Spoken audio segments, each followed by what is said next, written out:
to fini mi ba télé di pas me pola mi ba do télé espoir 47 que nous le dit télé espoir 47 à la quoi le top le copain que nous va do top le copain que no do o be ko anyina ko a habele dia wala ko mi fa antenne à l'effet que mi ami yo le affiché ajo allo on a de le miasi que mi diba amo ne ko ne yo ka mi agba mi agogo télé espoir 47 et mi a développé doye le woma ye amo lati agogo ye nusi anu kele be yawa aje efiato ajigato yo na do kuda ogbe na nya fo fiashi gashike yo bo be junior kamina na no be telezati ye mi suna na ndaka video chuna be ko subo nti me be hata de donti nusi anu si enya wala ka e mi wona no matamina na be ayina fesia enko be enya wala ka no tele agomo na egbe ya ga soro ye mi akoba leke mi ati ase enugoma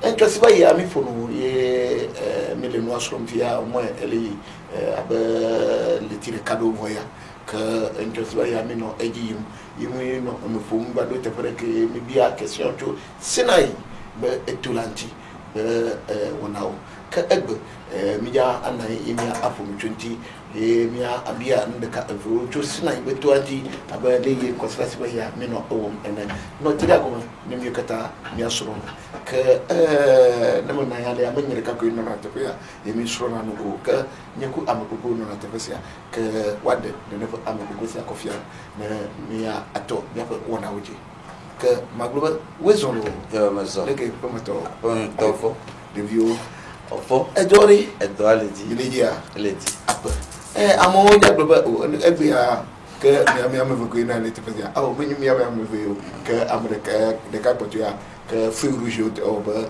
mo ko do fio ka miti mi lo mo bedu ya la no bia to ba ke bia ato edwaji bia no fufu ato nke mbo aba ma nya le yo nya me jiso mo bobo to jiso ga ka me reality le ago mo jiso ke de do kofia amo dakpena de la yesu de ameyore le miakbo de didipe le pepe nyene pasteur Bubuli konsi anika et me subona de église missionnaire Christ Vie mi le canton de Legbasito me quartier yo yana be couvert les 6 akpagboa mi le 400 mètres de emiame de tepema ma on ira que wile doji wile do mcha akpaka yo mi a fait télé disponible alors que mi po mi a fait passo bubuto passo kosi anika chou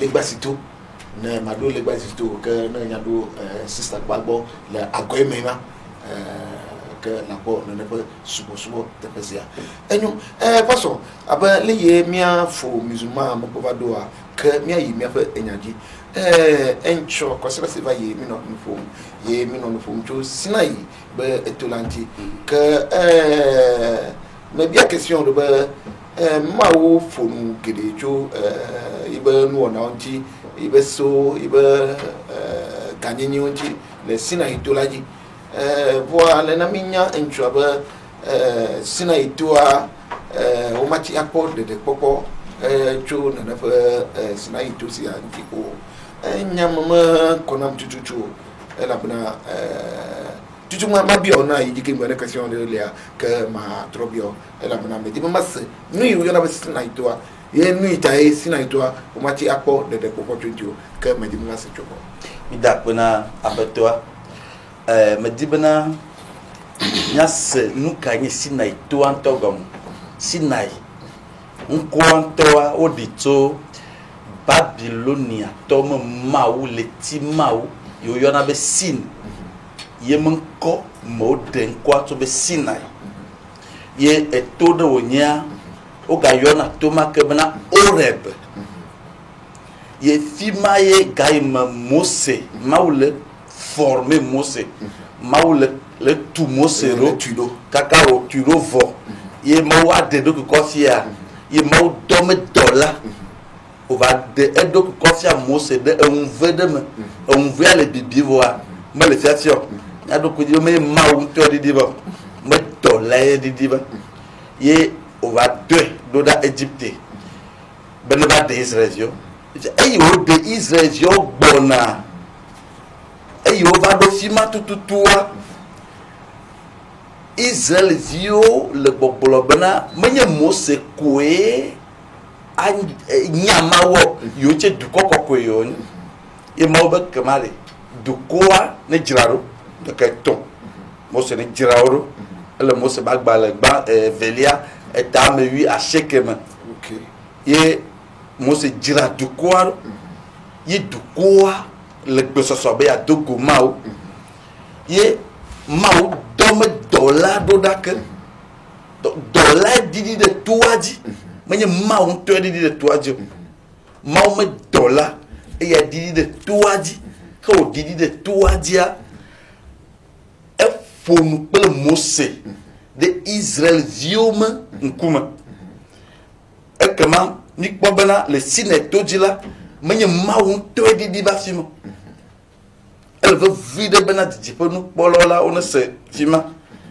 mau dola menana de popo ma we nana de popo o fi ke menye ma un to di ola e ke ma te pe mala de popo ma te no fimo ke ma fi mala wa ten fia me de fima bana on zolea non e pas de vo de popo to ma tem no te pe mo e go menye be nya pobele ke mau dola de ko kofia non me ka me yo Mose ma gbale okulo ma bi ya de kingola du inko le be mau dola mati ana de popo o gbedo matemvam mati va mo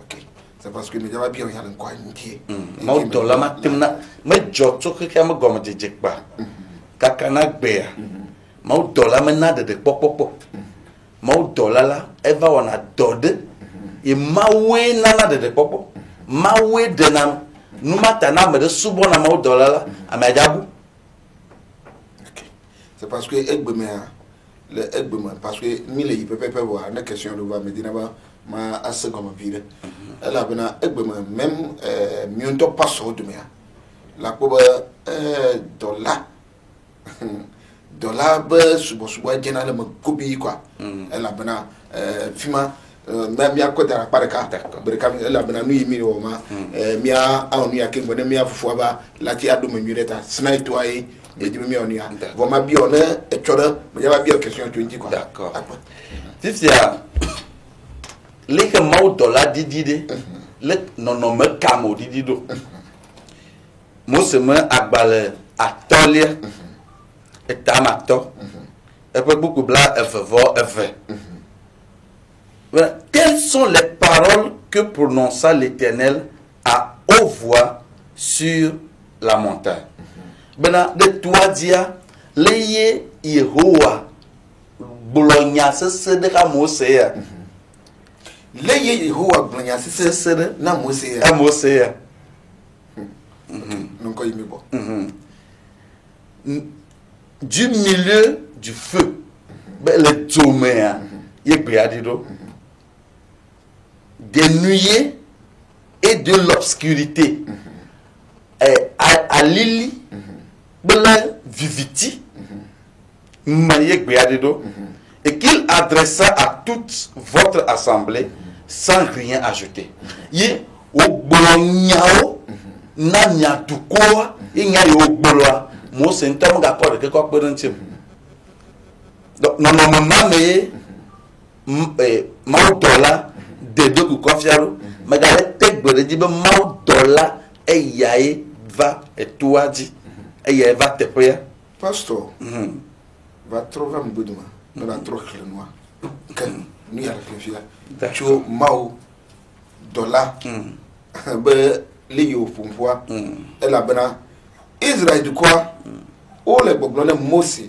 ba gasia go de kako yi na ba kona ma ho ba be das yo ko bana egbe mi hamile di ba mi esse ma ho fa egbe le blena mi ba le mi na le fia fifi le blena mi ba ma ho to ndi di voka dola ye di va gaka ma di ba la va ngbo duma la bana le klende fia no ma se comment d'accord Mose magbala tolia etamato pour blave vove Mose magbala etamato ya fufu etamato fufu blave vove telles Telles sont les paroles que prononça l'Éternel à haute voix sur la montagne. Et nya yore ye mawa apetoa gbolo. Blagbe sesere de tuadia. Mawa apetoa gbolo. Blagbe sesere de tuadia. Mau apetoa gbolo. Egbe. Kugbe sesere. Egbe sesere de tuadia. Eyo nye ni le di blason ya ne me ga chaka do didi po nu polo wa nu ka ta o brother fi ma bena mawo yeho ya de gomna didi po nu polo mo se ma agbale felia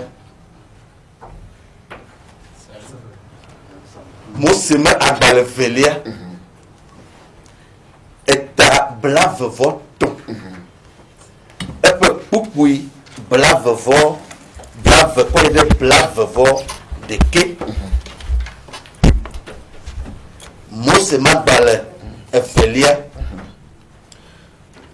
Pasteur, Oui. Déjà encore.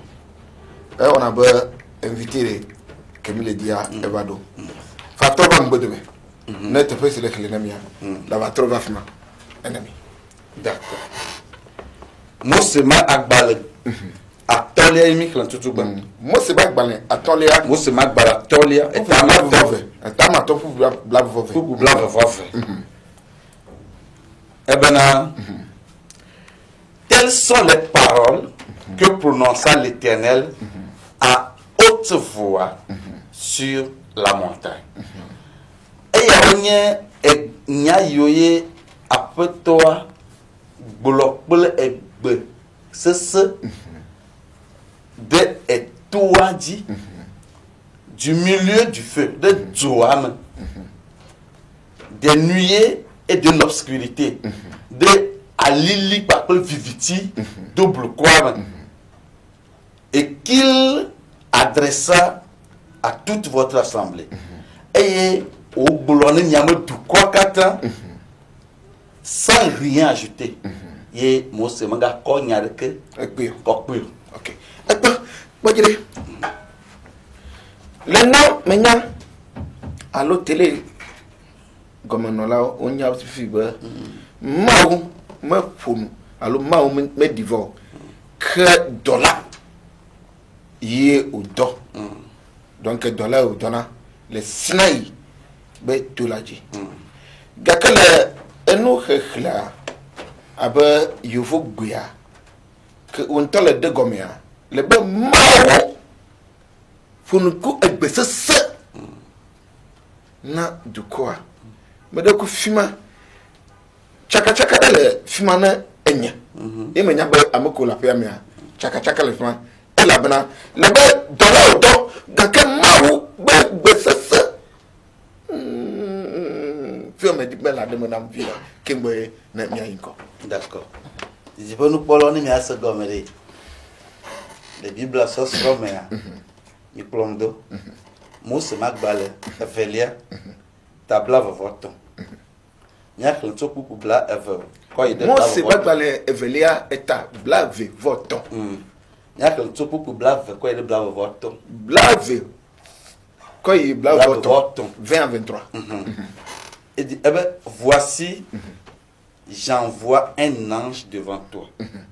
Voilà, ma dolade d'Odengo. Pour te protéger en chemin. Il y a un apôtre de toi, et moi dit. Et pour te faire arriver au lieu que j'ai préparé. Il y a pour le rabado te paye que n'y tombe d'arrêt. Tiens-toi sur tes gardes en sa présence. Nous avons dans la malle là et comment bonne nuit et écoute sa voix. Il n'a jamais de ne lui résiste point. Ne bolognare là me gagna plus me gagna parce qu'il ne pardonnera pas vos péchés. Et comme il y a bena mais Jacob n'y a pas nouveau encore que nous. Mais Jacob nouveau encore que car mon nom est en lui. Et comme il y a bena on connaît le M. Elle a bena on connaît le M. Dola de l'idée où il y en a de Israël, il y en a bena l'ange de l'Éternel. Où il y en a bena mau fait dola. Il mau comme ko dem. Wa bena nene khla Bible gado mea dola ma wona nu possible mau to ele nu popona na. Mau comme ko dem ta gaimeke o dogo pakple dola ma tout dogo pakple mo se de un vermea dola le gbogbo bena enyenye Yehowa to ho fo mau Abraham fo mau Isaac fo mau Jacob fo mau dola le nu popo e gomenye ba mau ko dem e ya funa nu fu abe mau na ko be mau man ko le nti ta que o le gbogbo ba de toi dia dola mai di diva dola mai fonu yeni mi aga sema nyude la Israël vion to dem de kaka do magbala no e do magbala enyo de ye go e la bena gamiata bo me jambia ya de ka kingbe mia maba Imam Abdallah go jenko awezo yo pastor mawo fonu na duko epo maunto efunu na dukore kwa mawa adedu ku kofia Israël mawu dedu ku kofia Israël ye sigbeleke me blode nea ne dome dola ma ho yona bana l'ange de l'Éternel après toi après dola ko comme encore demia dola me va blona bana nyemau dola to ke blona bana enyemau enye Yehowa ita Yesu va nous fia le tout en Israël bana nya dum tore ke me se mau magbepo donc mau dola e ya fona nunamo mia dum tore ke me se mau magbepo ga ko po ma wa po pardon o po ma wa ya po mau gbogbo e c'est parce que le glofia be mau de ku fia Israël du ko ah menye be de do ko fia go menye be na mau va tele okpo ne mi me jesi mo mi me senya nye po ne me ga ngolo gbalan do da mi chela to gbalan ya me ya te jesi ameke menyo eno ape Imam Abdallah wezon que mile mi ape enyaji sina itoa ebe eji ya kwe ona be embouteillage o be le chimgwe du mena vire kaka wezon mau pastor na minya be mau me funu na duko de kekpo ke edona dola e funa no le mau tepa ye evegwan o mati akpo de poko de ke cho dola de ke alo dola de ke mati ana amabuto de poko o que me dit dollar sur le comment dollar à la mau dola ok mau dola n'est pas problème oui et mau dola e funa no le mau no menyo mau begbe emiseno ela bana aba fike mi no tero ken beleba doa enyuba mau Israelio blone Mose ba Moise esiai ewoyi na bakona mau benu megbe covenant mi ha mi jesi mau mi dibe egbe alo mi dibe mi ase mawa begbe do gamena mi na mawa na funu na mi ke gbe magbe ke mau begbe dia ediku ejimo ye ogloba ne olela ke yonga di be yoase mawa begbe azon o gake pastor na minya be menu mawa begbe yo ke enu dollar begbe me di be fima no kele nyanti 20 la de comme na mi ame yo le télégomme 92 19 33 83 92 19 33 83 98 39 09 33 mi ame yo le Italie me dogbe nemi amko pour na nutre Italie me dogbe nemi Dubai me dogbe nemi Africa be joma Accra tema Mali Burkina ku wato kata Nigeria ku wato kata me dogbe nemi kata ke mino teliago ma la bana mille nous sommes amko le Togo ja mi dasia me juju na mi asoro no akwe mi jo kafe jina mo mi jo yayara ni bia bi ya ku fani bana bi jo kata ba kwa mi ju ko pasolo ya tepe Et nous que Bible mi sur les pour les filles. Oui. Ne de pas sonya Coran, mi ate au débat le Coran méditer. Donc on doit pour ne nyap dala. Va Bible ben ami le blanc. Bible le globe mau pour beaucoup mosi. Mau te pour beaucoup mosi. Kengbe Israël njana ezo 19 mais. Kengbe Israël va be. Mau be gbekemi sema. Ha. Milaku. Ne be mi ne mo ga pour kia, c'est mo ga di pour que milaku. Et tu me le dis be mau ne pour na mi vali. Ne mau pour na o mosia. Abrona miwa. Ne mi po Exode 19. Exode 19 verset 3 Kimbo. Mose be a balé. Tu as nami dia baba pastor na Bible la siwa ne ko la nami. OK, mijo. Mose be a balé vigwa et tawi asirike puis amiton Kimbo. Obe Moïse monta vers Dieu. Mon Sinaï que mi le blanc lo, que mi blanc soit. Jésus monta vers Dieu. Mose Elia Imaoubo. Dieu avait grandi. Et l'Éternel appela du haut de la montagne. Ye maou makou makoua, maou qui les magbiso et ma voix. Et yo Mose so et toi ta meda en disant maou le blonnet. Tu parleras ainsi à la maison de Jacob. Et au Mose dit, a ponpona Jacob bahoui a oui toi, ça dit Israël quoi. Et tu diras aux enfants d'Israël, voilà blonnet Israël vient dit. Vous avez vu ce que j'ai fait à l'Égypte. Mais quand nous kenyimons mon Égypte et be fioku Égypte et be soja. C'est vrai que nous démito, revi comme quand il va toi. Donc si y a mi ko gobui debe, Bible na mi le nyabe Mose lia i mau bo blanc. On va Mose lia i mau dola ke mau ben polem. Avec grande ici. Et abai. Na mi va dans mes vidéos. Et là quoi? Na mi va dans mes vidéos. Na mi pas Exode 19 mois tout. Na mi pas verset 9 à 10. Moi, je vais pour la Mose. Exode 19, verset 9 à 10. Et l'Éternel dit à Moïse, Mau Kemukuna, Bolo, et Blona Mose, voici, je viendrai vers toi dans une épaisse nuée. Et nous m'ont dit, les ahum et do viti, afin que le peuple attende. Gamer Israël du kwane bassé que je te parlerai. Ça dit nem le diaba pour Israël violacé et qu'il ait toujours confiance en toi. Gamer Israël viola kadu diobé au nimomba mais donc et comme si Israël viola et tous trinon ton né Bible blanc. Nem pour nous les séries. Gamer wala nyabe wala kadu dio. Bible le pompo. Moïse rapporta les paroles du peuple à l'Éternel. Moïse il sort et nous qui mau et du corps blanc, vert blanc mau. Mais là Exode 19 verset 10. Et l'Éternel dit à Moïse, mau le blanc Mose, va vers le peuple. Il du quoi bon, sanctifie-les à corps aujourd'hui et demain sortir à corps et que bon gago wasro, si le ko blanc le gomme. On va dégazer la fille ko en tole, on est couteau à tuer. Mais elle encore. Qui lave leurs vêtements, on est bagné à nous. Fille qui ont bien maoué les pompos. Avec que pas sauver n'a qu'un autres 23 abe. Gak meke maou didi yebe pour na.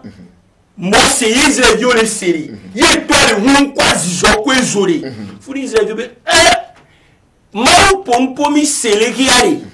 Mi abaku mi ngani mi nyaga sezi vigon. Comment c'est gbedide.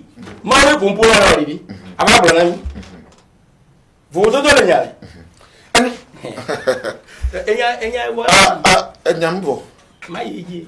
OK, yigi. Bon, ni sabi pour les filles mi globé, mina Galate 4 verset 24 verset 20. Bible na mi le nyabe Abraham be so ami via. Sina be yan, Abraham be so ami viari. Bible na mi le nyabe woni nu babla. Ma mo globé ma won babla kuoro. Ces choses sont allégories. Ces choses que nyaroni et nyablodie, ndambi nyae, et l'autre de nyae. Ces deux femmes, Abraham Benou Véa, sont deux alliances. Oni et nous babla me vi. Wantoni et nous babla.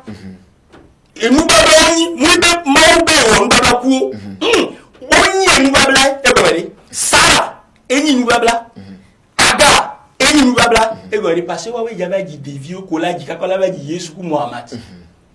Mais c'est comme et nous babloni. Galate 4 verset 25 le globé. Agar c'est le mont Sinaï et les Sinaï be toi. Et eni Sinaï beto bible nglobe aga ni mawo que pour la Mose le Sinaï tondio bible aga eni Sinaï beto agaro misa eni Sinaï beto en Arabie l'Arabie Saoudite c'est benadi maoudi pas sur blanc ça veut mao Sinaï beto gomme mao maté non à mot demain Sinaï nglobe ni maoudi mi nyame mao maté non à mot demain ne Sinaï beto bible Sinaï beto ni maoudi funu pas sur la globe mao maté non mo ego mao maté de popo ma mama na mot demain obedi eto aji mao pour na mosili eto aji mao ngbe bla ku mosi eto aji mao so ese wo le 10 commandements 10 commandments so na mosi de Israël yo no seye begbe ora po de dora po paradis les autres 19 verset 5 à 6 bon nani Sinaï beto di de popole na Israël yo ye bible babe de popo so Israël que Israël yo oui aussi te bola ou Yeshua Yeshua donc on a rodé de popo le niasi quoi son a bukobu ye bible aga eni Sinaï vivie ça Israël a Sinaï mbalifuno alors mille et nous serons amis yo le télégramme 92 19 33 83 92 19 33 83 98 39 09 33 passons ami yo le télégramme mi a fait débat et ben tanya ni ba de Yesu Christo be quoi lati mi ati accordé de popo chuma ye avec moi Yesu Christo be quoi de onyo dijona yanto que abe na le enu dama o fona de chirevo yoba etuna fufu acha de vo alo de na kumia de vo que mia akuchi kudonu kaka kengwe mia no eyimie ngom sese lati anai ta mileyi Sinaï kudonu wa c'est parce que ni jo ye Yesu Christo a ibekua la demia ye mileditim numata ye mileyi akpa okata pastor imam ibn fafiano na minyaba Mose Elia yi mau ben kuma alo mau yi mau punu ne ba kwa blene Israël du quoi voilà ko problème dollar tout ma pastor dollar ka enyo dollar nyanya dollar ye leke enyo ibe dotasi ye no anu puna Israël du quoi akpena mau Ispo no polo mi plomdo, alo mi plomido. Bibla. Me gome nye bo globe mau da ti de kwa. Mau bi ho ti po plat ni ba globe de ti no. E gome nye be de Bibla me. O yo na me gbe to be mau. De Bibla me. O yo na fia be mau. De Bibla me. O yo na mau dollar be mau. E gome mau Elohim Hebrew Elohima me gomme nye bana o yon de be Elohim quoi di popla ni ba wala ma ni gbanto evelia mau dolade bu prime na ti sia de mau be de ye ko ye manko ko de dollar ifia mi plomdo nya po texara mi ploro mo se magbal evelia etam ton Mose bagbale evelia eta ameto nyakto bukbu ameve pupu ameve nyakto bukbu amene kei amene bukbu ameve l'ange de l'Éternel lui apparut dans une flamme de feu au milieu d'un buisson.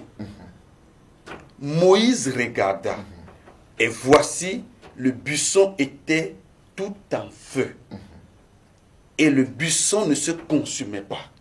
Eh bien, moi, dollar est des deux que fiel est zome. Le jade avait vide, un vide, et un veilla, elle est bibi. Et voit, un veilla le fiafion. Et moi, c'est l'un coup d'un veilla entier. Moi, c'est pas bon, un veilla le bibi, voir, mais le fiafion. C'est l'ange de l'Éternel. Mahomet dollar, il y a des deux coiffures. Il dit, pourquoi m'en L'Éternel vit qu'il se détournait pour voir. Et Dieu l'appela du milieu du buisson. Et dit, Moïse, Moïse. Et il répond, me voici. Amekade donc kofia Mose. Donc vers Mahomet Dolay. C'est l'ange de l'Éternel. Et Brésil a me pété on so so judaïsme, Judas subo ntide. O nyabena me ko yona de si bena ange de l'Éternel de. Et pour nous au nom de l'Éternel. Et pour nous pour de Yehowa men comme. Et donc ben mau kon ko akode Bible bena mau Dolay de donc kofia donc vers Vo donc vers me e gbeal didi bena enyenye bena gbeal didi verset 4 me benade. L'Éternel vit qu'il se détournait pour voir. Ben Yehowa po après tola po ben Mose trop benade ya po benade amekaye ha. Fisia amekaye pour nous pour Mau Dolay, je mets au défi à me siam et que vous angélologie que sur le Mau Dolay nous sortirons ti que vous nous sortirons Judas subo ti judaïsme ti benade ameka oyona bena ange de l'Éternel o mo yom encore afire que nko ko yona ko nyebena a fait tola ko dollar fifia de Mose ma gban lemede Mau me zo papel duko Mau me zo papel duko e gomo nyebena ne Mau be ya zo papel duko ni tire katela e na chiro kekede o me nouveau ta Mau Dolay didi na me de me stronto ange de l'Éternel on tiore c'est-à-dire na me de me stronto Judas subo on tiore enya ya ola ne ya kan da tiro bana Yehowa Mau ko ya da busabana jipo kla nigba ole ya nu masoro te defia fifia de leke Judas yo to bonya leke no ajoro ne ido ma gbalam ne me ne ko na me sema edo ma gbale ta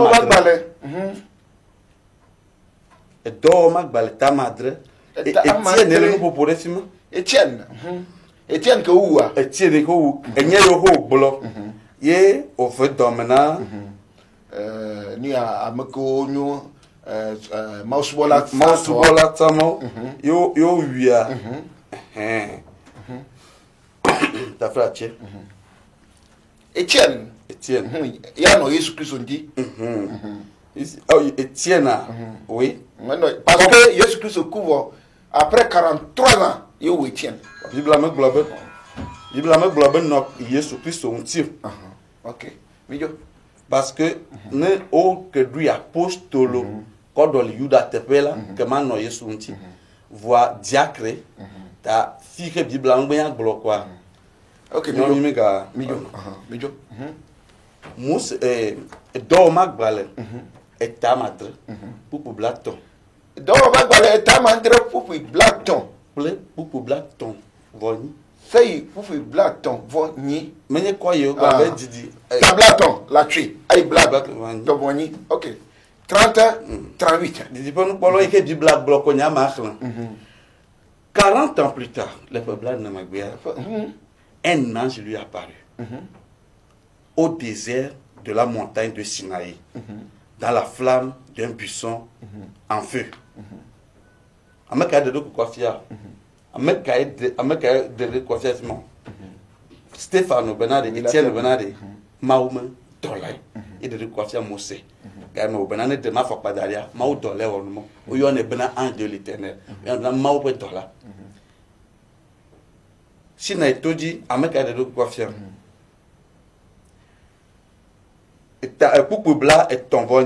C'est lui Mose gloire, c'est lui qui, lors de l'assemblée au désert, étant avec l'ange qui lui parlait sur la montagne de Sinaï et avec nos pères, reçurent des oracles vivants pour nous les donner. Il dit, Yudavi, le bon gloire, Stéphane, Yudavi Benade. De toi dit de amen gboro Mose yire toi dit de Mau Dolay gaimo ko fufu de toi gomme yi oko esia o jako esia oracle ke glory oracle vivant yo le be se wo de menye Mau Maou te ho dikla nigbare. Mais ye kosi akona ange de l'Éternel là. Mau dola mari. Ye kosi akona nene Bible o sro la Bible là. Bible elle si be so le sro ami international do wa bro Bible ko nti benade. Bible la be mau dola ye nokla me.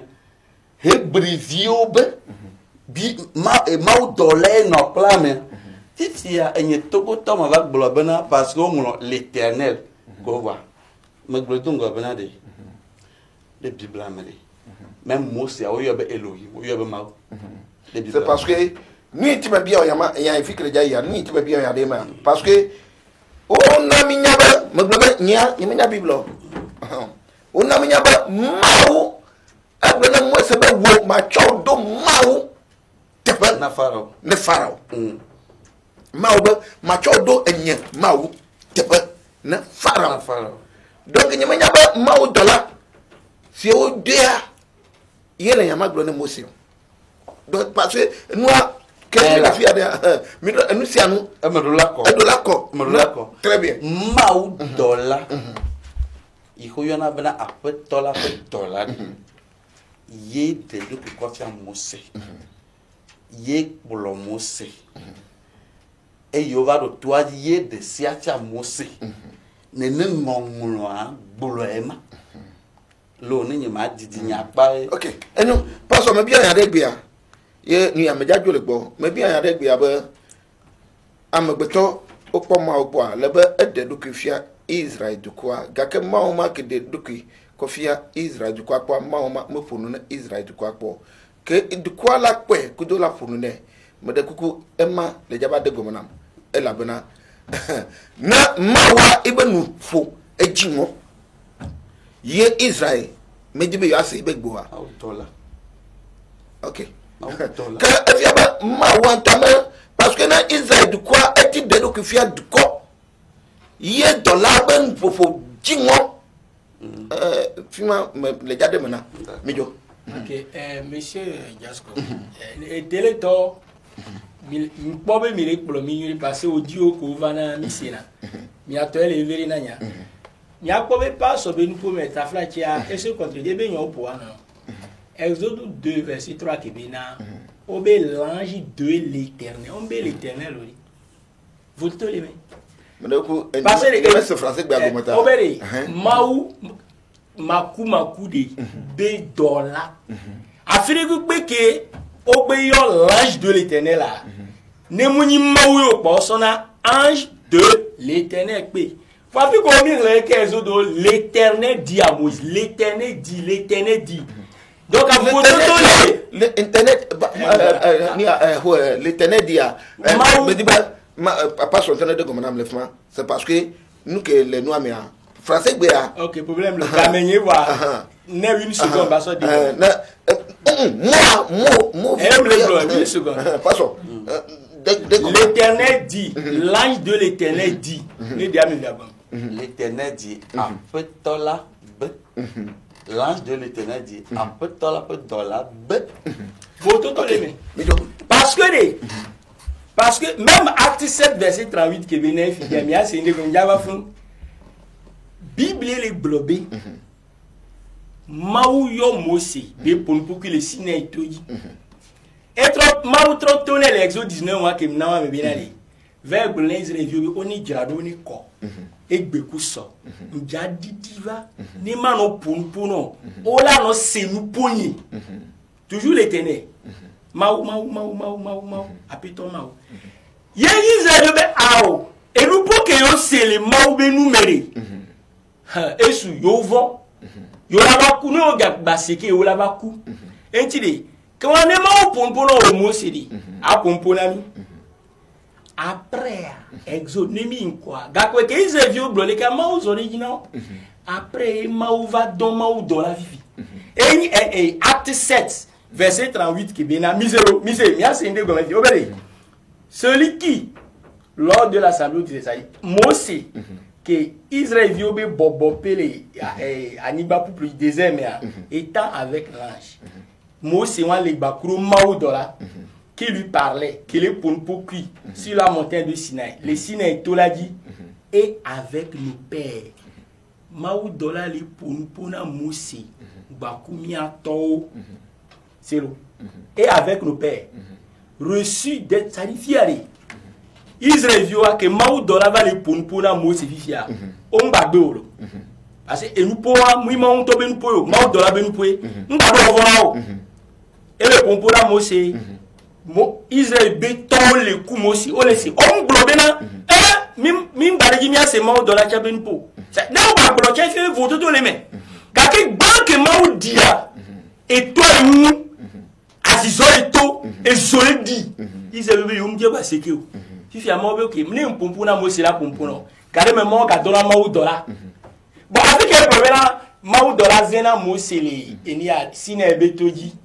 On y a pénéné qui Mousse non, Sine Betoji, inkékéné qui bénon, inkéké blanc les bébés nettoyés. Ah voilà, retire les camps qui camé au Mousse les foulés les bois. Donc à Israël, Sine Betoji, que Israël yon dit là, c'est mon bébé à mon bokeh, né un pompon non Mousse là, grand Israël vieux. Car même Maoudola, Maoudola, que Maoudola dit, un petit peu Maoudola question, au Maoudola. Que Maoudola pompon ou délo question, et nous pouvons pas. Voir que Maoudola va et délo question. Et bien, dis-moi. Et voilà. Que Maoudola va et délo question.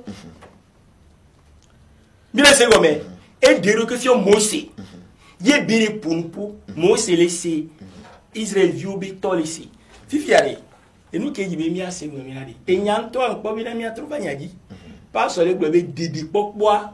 Si n'est béto à des pop maté tout si n'est béto il est blanc et nous Antoine ya il y a que me dire il m'a c'est parce que si n'a toi il m'a blanc mais là c'est si n'a toi comme non maou là tu as notre face de pop léo il va fonwa mais tu m'as c'est comme si n'est béto à Bible les nami les nyabe.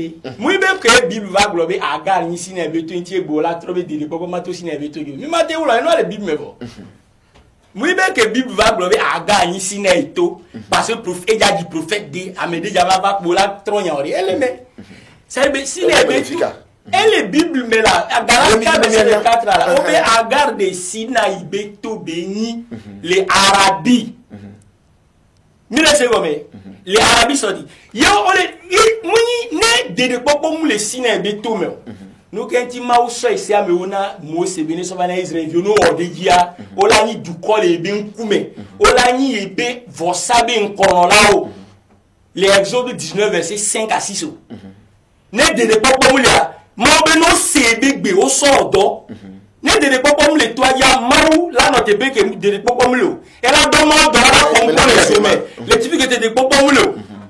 Y'a un c'est là on va. Y'a un dit les types qui étaient des popos mouleux. Fier et avec les filles go boulever. À garder. Bible brevo. De Sinaï beto béni. Et ben la fille qui des popos maou dina des popos les ayé. Et ben prophète déjà tous les mains. Et na Israël vio que au bola ou Yesu dit. Matthieu 21 verset 43 Yesu bola ho. Jipo fi alupia le niasi. Ola sona du kobu. Et nous comprenons. Et là, on a Yesu nous tombe koukoua. Satan est do Judas mais vers ça Yesu.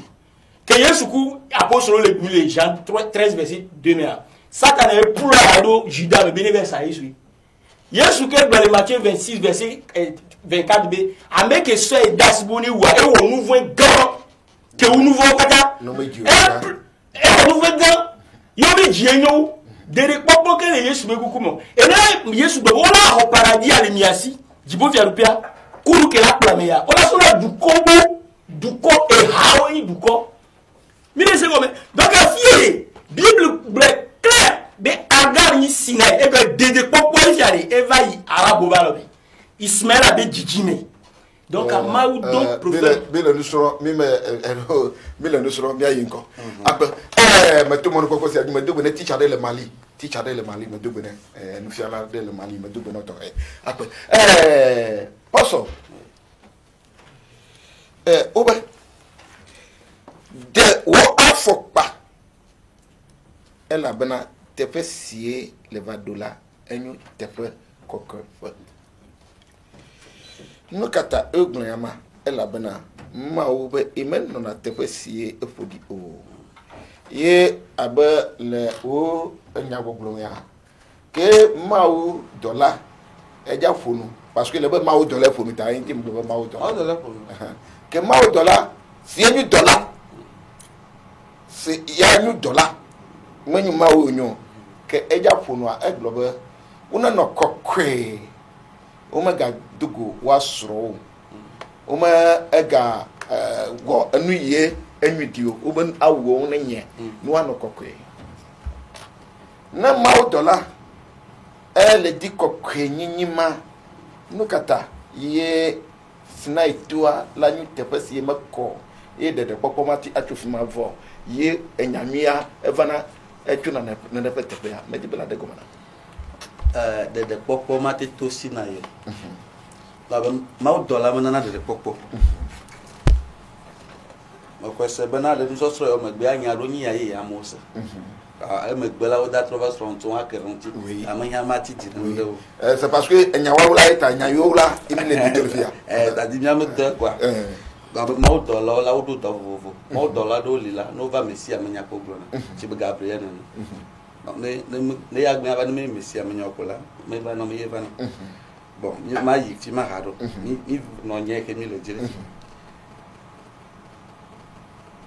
ɖe Sinai de Bibla bena de mawu dɔla oga bena mawu be ame ke de do kɔfia wo yɔ be mawu dɔla de ame mae le gbɔgblɔ bena de mawu be ye de abena nufiala abe Bibla mawu na be miafia nu abena nufiala de Bibla be dɔla la yi kɔ yi me ŋkɔkɔ de me mekle fia lo ebe yi kɔ yi me ŋkɔkɔ mawu be yi kɔ yi me ŋkɔkɔ de me ne kɔnkɔ kɔ de me nye de ne me dza ƒo nu ƒo de ma gblɔ be Jasco be c'est-à-dire ma ƒo nu si be Jasco ne donc ŋkɔ le me nye mawu dɔla de mawu kɔ me ŋkɔkɔ de me ye ta wo gblɔna bena de mawu be menye mawu yi ke wɔ dziƒo kple anyigba yo dɔla la mawu kɔ me ŋkɔkɔ de me nye Israelviwo ƒete nye ya tso pasɔ nye ta tso nu kuyɔ ƒete ŋuti enya de gbɔdzire dzayi mawu exemple fia lo enye ma edame na amea yi aɖewo dzagbɔ be Jasco be ma gblɔ ne mi be alo dzagbɔ be enyeme be ne nye be Jasco kɔme ŋkɔkɔ da amea me la ekema ne wo da yɔ amea la woayɔ Jasco ni ne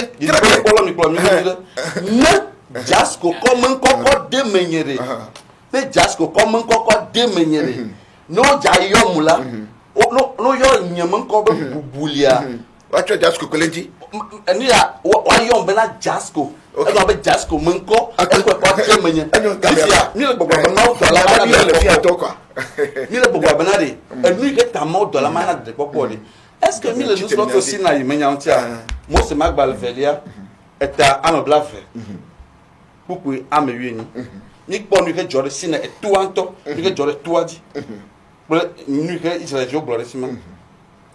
Tout le peuple entendit les tonnerres et le son de la trompette. Il voyait les flammes de la montagne fumante.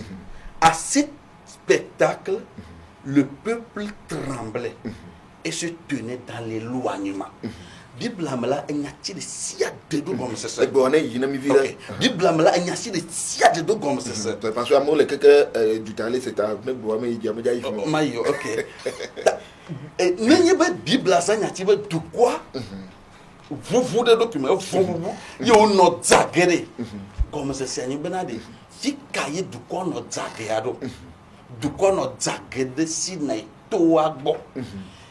Fisia nani va mal en menye ko blonti de obena agai nye Sinai to du quoi te gogo mau dola du quoi te gogo tuanto de fima de Sinai to ngongwa bena a il s'éloigner o te zagre et toi un mot c'est prophétique eni nya glori menya du quoi te zagre eveliade obena de agar ke nye Sinai tore enye jesina kuluyi mau tia kuluvi tia blɔ de nyɔnu wobe servitude didiƒe nukpɔlɔ servitude egɔme be ekuluvi egɔme nye bena ekuluvi nyenye leke Francis Beke considère il va y animer c'est comme une nuit là. Le truc là. Servitude. De kuluvi yo na be servitude. Serviteur de subola yo ani wo di to service e do wo do toto me. Vo servitude de kuluvi nyenye ni ko Galatie to magbare ta men ma kuku blat ton voreke ma do bo to na me se ba mrenya blood vi mrenya kuluvi ne no so na bible ma u ma tem da me de to kuluvi mondio da ke de na me to blood mondi I ne ko bible obena sinaide o lu to esenti bible ba mo se ko seva amanu ve yesu ko ba ya gagner débat beaucoup mais le globe nya o débat ka pa verset comme ya no yesu na globe nyeme da ko bo verset o likeke ke mi le yo be yesu bana ijaku ye ngonla ti globe na ela ti to garanti pour la ti to garanti odi pastor Yesu Christo na ja pour nous na be etonye mon père etonye na Yesu Christo kenyo mawu c'est Christo to yana ba Yesu Christo yin mawu na ya ba etonye ba dola kena for ba enyama ba dola mako Yesu Christo me kai mawu ban kwal men to ko c'est parce que bon ma globe na minimum lo yesu me mawu le menye mawu menya très bien mbe ka menya ne bana mawu dola yesu ok enyo débat boué Ok, elle a déjà fait un envoi débat boué vidéo nyasi et nous parlons mi pommier pas so kaka kugbe a enya ke bible blongblo e ku bele blongblo seulement enya mi do tolo ebe mawu so ebe nko sodo mawu dola mi nketi bible ame ke ovobe l'ange de l'Éternel dit voici que mawu globe l'Éternel dit afik mawu dola que mawu so ebe nko 2 mais l'exode 23 ke benari mawu dola ke ya punpuri et tout là Mose obéi maou be dola be voit que maou ya le pour nous de obéi l'Éternel dit maou be vote tous les mecs bon bien trouvé et avec et pasteur Boubouli na fi so obéi que maou pour nous nénéa Israël viol les dispe ba ko toi donc elle fait de pas commenter non parce que on les dispe ko toi ici n'est be toi allô donc gakme ke ma un po dila un po pun na wade o le dipe ko toi et nous que me dit bien c'est indina di bible en toi de comme bible les nami les nyabe ma ou donner bi dollar yela pun na du quoi dollar les abitome et kana dollar les ma ou dollar mais et la don et ni la de l'Éternel et là-bas pour abitobi dollar que ni ma ou deux c'est moi c'est Yesu Jean Baptiste et là non pour ne pas pour solo mon pour na du connait que zilika et là tu ba que be wo wa se vive yo la ku yo la ti on et abai et on pas les problème de pour parce que bible en toi les de gomme belale et mi laisse comme bon et bref il y a be agara obeni sineto yo be ejivi ekulu ejivina ekulu nini allo ye verset 25 le globé si belé que Jérusalem tchale servitude ekulu nini mais allo bi là to Yesu de gomé ne bi pas Matthieu 26 Matthieu 20 verset 26 Yesu avec la sedo ko be ni gale nyame ani ba ni ya be ekulu si belé que Yesu nyem va o chodora von valani kulu la chodora na on te répète ma Yesu kalori c'est Rosanna Simon esclave le monde tout esclave ku c'est du domaine Matthieu 26 ne benade ko ra la ya pour potongi a ko nan bible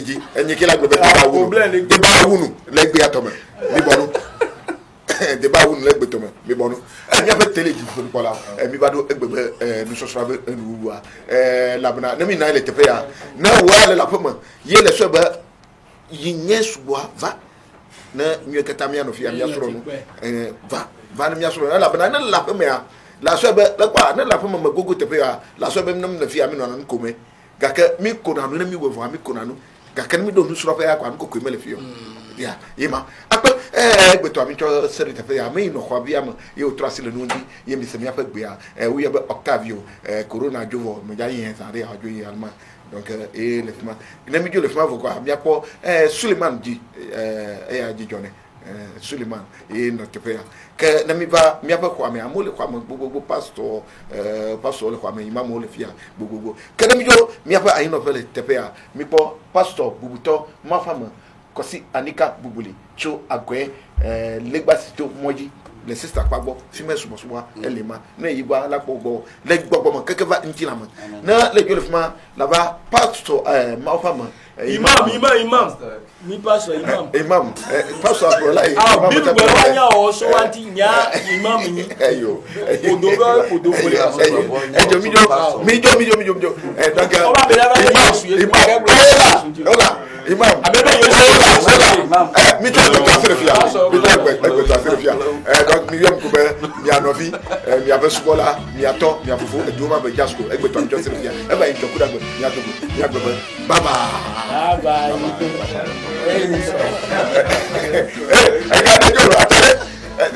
got to go.